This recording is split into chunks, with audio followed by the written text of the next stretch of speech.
work as a dark web hacker. After what I saw today, I'm never hacking again. I'm probably one of the most experienced hackers on the entire internet, but some people on the dark web are simply pure evil. I don't think I'll ever be turning my computer on again. Growing up, I spent my entire life on my PC, and before long ended up in the 4chan hacking and low-smaxing pipeline. As you can imagine, this meant I had IRL friends. I was bullied and pushed around a lot, and was always too weak and scared to fight back. That was until I realized I could use my hacking skills for my own benefit and get revenge. I just never could have guessed this would result in the biggest mistake of my life. I had one main bully called Brock, who was the definition of a bumhole. He would bully me daily and make my life hell. I guess this made what I ended up doing to him easier to live with. Brock loved to brag. His girlfriend was hot, his figure was fit, and he was amazing at sports. His only downside was he was dumb as hell.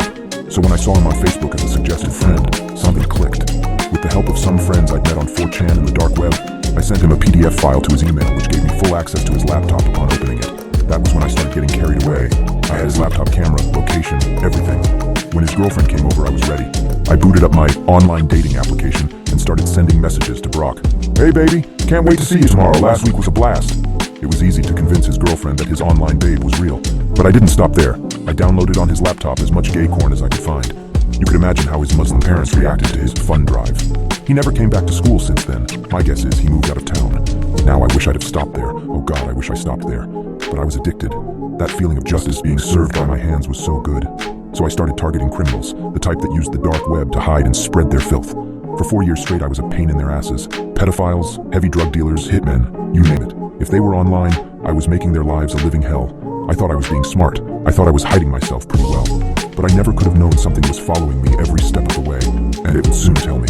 I woke up one morning as any normal day, made eggs and toast for breakfast with a glass of orange juice, booted up my desktop and browsed Reddit. Then I heard a ping, the Facebook Messenger notification sound. Funny, I didn't open Facebook yet. Maybe I did and forgot. Would make sense as I rarely open Facebook. It was odd, but not enough to sound any major alarms. A message from someone I don't know. Hey Danny, what's the weather like in Japan? What the hell? Weather in Japan? I'm on the other side of the world. The name read, James Puckerson. On my other monitor, I started to go through his profile trying to find any mutual friends. Someone I met in a party or something. I responded with, Sunny, I hope. Anyone who knows me knows I hate the rain. I keep looking, but nothing of interest pops up. James replies, Ooh, a funny guy. Tell me, Danny, do you enjoy playing games? At this point, I think he's referring to video games.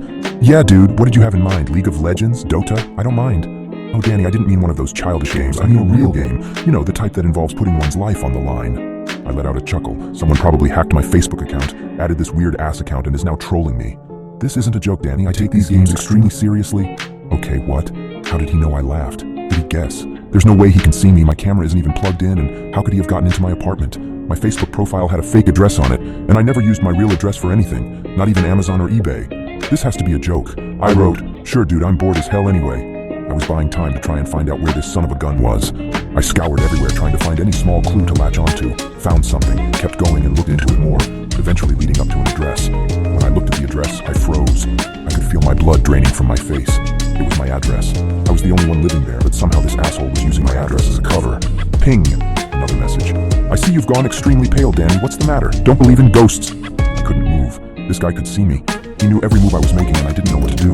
Do I run away and burn everything down? Fry my hard drives and shred my motherboard? What the hell is going on? Ring, Danny. Ring. My phone starts to ring, but it isn't James. Caller ID read Mom. I pick up. I hesitate to speak. I can't show my mom I'm afraid of something. She'd worry. I try to act cool. Hey Mom, everything all right? What I heard next made me drop my phone in horror. It made me realize that this was real and this wasn't a joke. A voice, obviously modulated to hide the identity of the caller, but the threat was real and I knew who it was. Hey Danny, what's the weather like in Japan? I stood frozen in horror. Panic swept over my body and thoughts flooded my mind. What happened to my mother? Is she okay? What is he doing with her phone? I knew I had to calm down. Something didn't seem right. I picked up the phone and looked at the caller ID. It just said Mum, no number. Flip. How could I be so stupid? He was just masking his caller ID. Must be to throw me off balance. I'll play along. There must be something I'm missing. What are you doing with my mom's phone? Where is she? Is she okay? A laugh came from the other end. A deep, disgusting laugh. I decided to record the call. Maybe I can play around with the recording and find this caller's real voice. It may not be much, but this person knows where I live and probably who my parents are. He starts talking. The safety of your mother depends on the outcome of our little game. I told you one's life is on the line, but I should have elaborated and said it shouldn't necessarily be the player's life, so are you ready to play? At this point I had a thought. How can James see me? I have no cameras connected to the Wi-Fi. My desktop camera is disconnected, and I ripped out my laptop camera when I got the damn thing. Another option would be he broke into my apartment and installed cameras when I was out. But why would he risk getting caught like that? I may have cameras at home and catch him doing it. No, he must be using one of my devices. Doesn't seem like I have a choice, James. Have you checked your phone's gallery recently? Confused, I picked up my phone and opened the gallery. To my horror, there were pictures of me. Pictures I didn't remember taking. Pictures of me sleeping, eating, working on my computer, even taking a shower. It felt like every moment of my life was on display, but it wasn't just that. Among the pictures, I stumbled upon one that made my heart race even faster. It was a picture of me looking at the exact message thread I was reading, taken just minutes ago. But what made my stomach drop was the reflection in the glass window behind me in the photo. Brock, with his signature malicious grin, holding my phone, taking the picture. He had been in my apartment, hiding, observing me, and now, orchestrating this entire thing. Another message on the computer screen flashed. Miss me, Danny? Turns out you're not the only one with friends on the dark web. You took my life away from me, and now it's my turn.